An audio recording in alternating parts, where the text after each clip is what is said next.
Tant qu'on n'a pas passé par tous ces expériences, hein? oui. Ces expériences. Ben oui, la vie, c'est une expérience. La vie, c'est une école.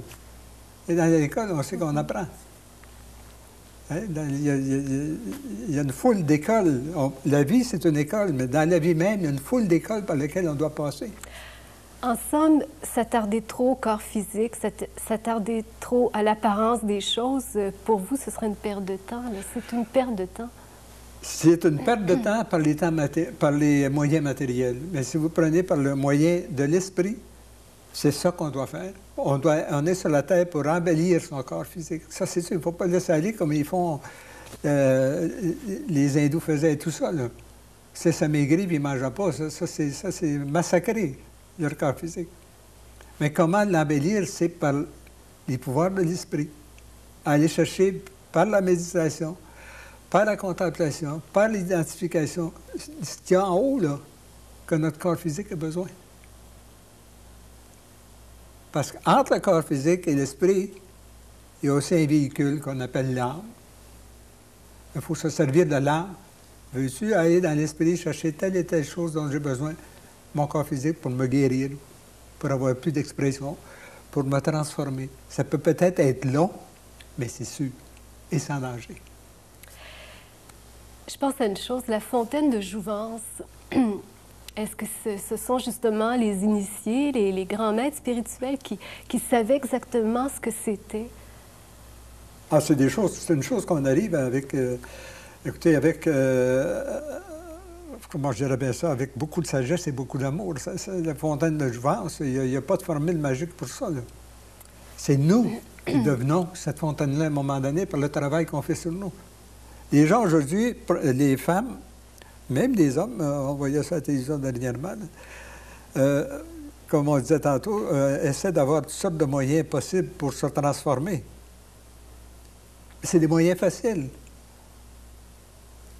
On est dans la vie pour travailler sur soi, pas pour faire les autres, pas pour donner aux autres le rôle de travailler sur nous. Qu'est-ce qu'on fait dans les chirurgies esthétiques et tout ça? On va voir le médecin, puis il va nous transformer. Tout on s'en retourne chez nous, puis le mari est bien content, sa femme est transformée. Mais comment il va la revoir dans quelque temps? C'est pas durable. Ça dure pas, ça se peut pas. Mais souvent, ces personnes-là, et aujourd'hui, on voit des hommes qui ont recours à des chirurgies esthétiques. Est-ce que vous croyez qu'après ces personnes-là, après avoir subi ces transformations-là, est-ce que vous croyez qu'ils changent? Est-ce que dans leur pensée, il y a des choses qui sont changées? Impossible. Peut-être sur le coup, ils peuvent dire, bien, ça m'aura donné confiance. Mais on dit à un moment donné dans la vie, quand on vit des petits moments là, on dit dans nos mots, nous autres, là, des trips sensationnels, bien après ça, ça devient des bad trips qui ne sont pas sensationnels. Parce que c'est sûr que le corps physique, il ne faut pas le brusquer, il faut le développer tranquillement.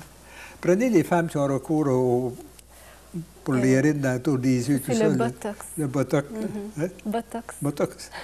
Ben, mais on injecte des virus, là, je ne sais pas trop. Ouais. Les bébites, ils mangent tout ça. Là. Mais quand les bébites les ont mangés, là, quelle place ils vont aller manger, les bébites? Les microbes, quelle place ils vont aller? Il faut qu'ils se trouvent d'autres nourritures. Hein? Qui va récolter ça? C'est le foie. Qu'est-ce qui va se passer?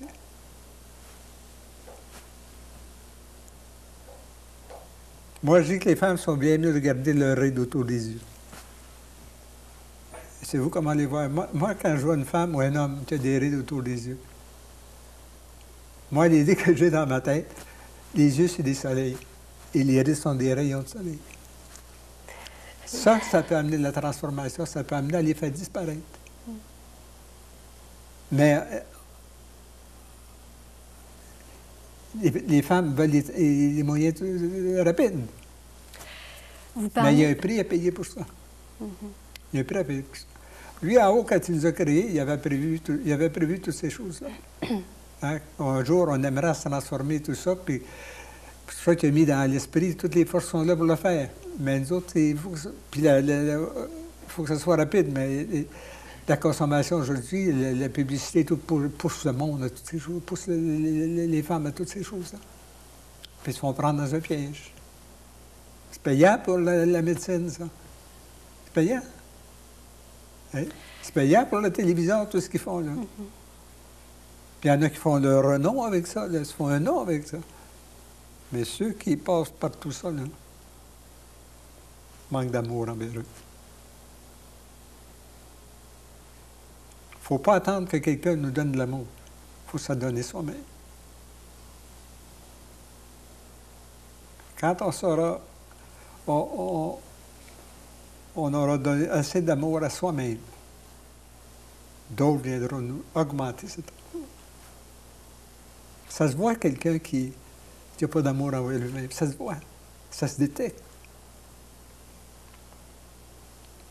Puis il y a des gens qui disent à un moment donné, ben, ah, ben moi, je ne m'aime pas. Ou telle personne ne m'aime pas.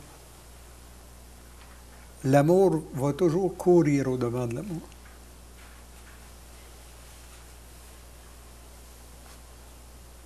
C'est qu'aujourd'hui, l'être humain, la société, tout ce qui compose la société sont complètement, mais archi ignorants de toutes ces choses-là. On dit, pourquoi ça va mal l'allemand? C'est pour ça.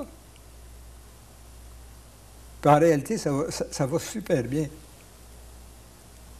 Parce qu'il faut que le monde passe par ça, par ce mal-là, là, pour arriver à comprendre un jour. En réalité, ça va bien. Quand quelque chose nous apprend quelque chose, c'est bon. Hein? Pour ça qu'on dit à un moment donné, ben, le mal n'existe pas. Le mal, d'un grand mal arrive toujours un grand bien. Mais est-ce que le mal a existé? On peut dire à ce moment-là que le mal est un bien, puisqu'il a conduit à du bien. Pas compliqué.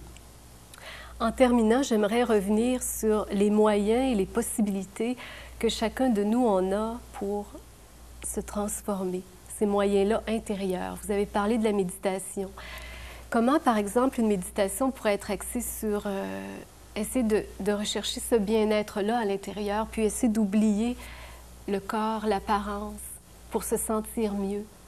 Bien, regardez, aujourd'hui, on voit des femmes qui cherchent un modèle. Ils veulent être comme telle et telle actrice, tel top modèle, et ainsi de suite, mannequin, tout ça. Bien, ça fait pitié. Il faut aller plus loin que ça. Il faut aller plus loin. Il ne faut pas prendre un modèle sur deux pattes. Soit l'homme ou la femme, il ne faut pas prendre ça. Il faut prendre un modèle plus haut. Des gens qui sont, pas des gens, des entités lumineuses qui sont plus avancées que nous autres, qui ont été plus loin que nous autres, pour aller vraiment chercher quelque chose. Parce qu'un être humain qui vit sur Terre, on ne peut pas dire en réalité qu'on a tellement de choses à puiser dedans qui vont nous faire du bien. Parce que tout le monde est en cheminement, c'est comprenable. Moi, je ne veux pas déprécier les gens, c'est pas ça. On est tous en cheminement. Quand vous parlez de modèles plus lumineux, vous faites référence à qui? À des grands maîtres spirituels Bien, du après, passé? beaucoup dans Jésus, le Christ est venu sur Terre, tous les maîtres et grands prophètes qui ont passé, il y a des images partout. Moi, je vais vous dire une chose. Vous êtes une femme, vous voulez être belle. Fermez vos yeux. Imaginez-vous que vous devenez la mère divine.